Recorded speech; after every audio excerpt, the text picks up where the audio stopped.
Hey guys, today we're going to be talking about lab safety, so let's get to it.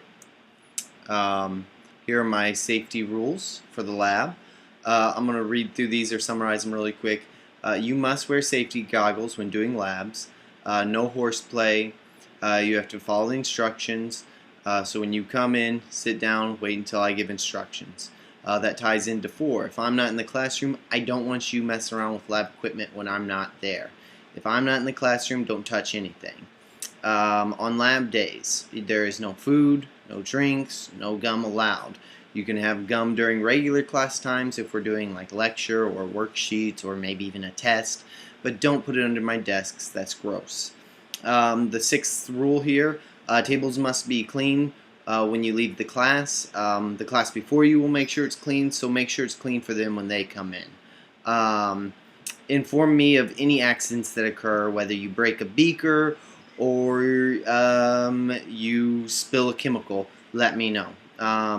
Never smell a chemical directly. Always waft it towards your nose. So let's pretend that this pen is a test tube and it has something in it that I would like you to smell. I don't want you to put it right under your nose and sniff it.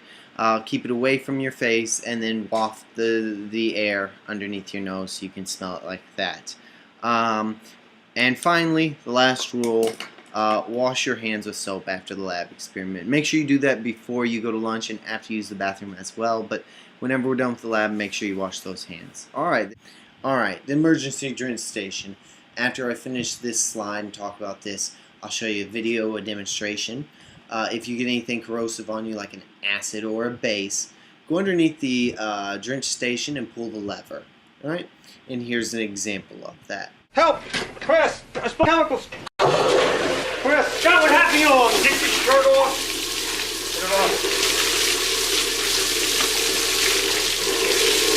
Get it off. The most important treatment for chemical spills is immediate and extensive rinsing. Contaminated clothing should be removed promptly. Fire blankets and extinguishers. If you or your partner catches on fire, if you catch on fire, make sure you stop, drop, and roll. If you have a lab partner who catches on fire, make sure you get the fire blanket and wrap it around them. Alright, the fire blanket works by cutting the flames off from the oxygen. That's their fuel source, is the oxygen. So if you prevent them from getting access to that, the flames will die. Do not get the fire extinguisher. Don't do that. Alright, so if you do have to use the fire extinguisher, let's say the desk is on fire and you had to use the fire extinguisher. We use this PASS protocol. The P stands for pull the pin. So you'd have your fire extinguisher, you'd pull the pin, you'd aim the hose at the base of the fire from about 5 to 6 feet away. You'd squeeze the handle and sweep the hose in a back and forth fashion like this until it was gone. Alright?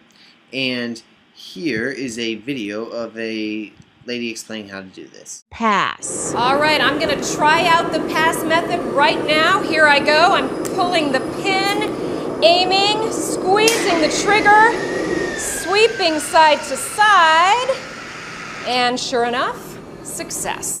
Alright, eye wash station. If you get a chemical in your eye, you must go to the eye wash station and you have to hold your head in the station, and you got to keep your eyes open. It's very important that they're open, and you got to get that water splashing up in your eyes, and you need to remain there for about 15 minutes and just let that water run over your eyes.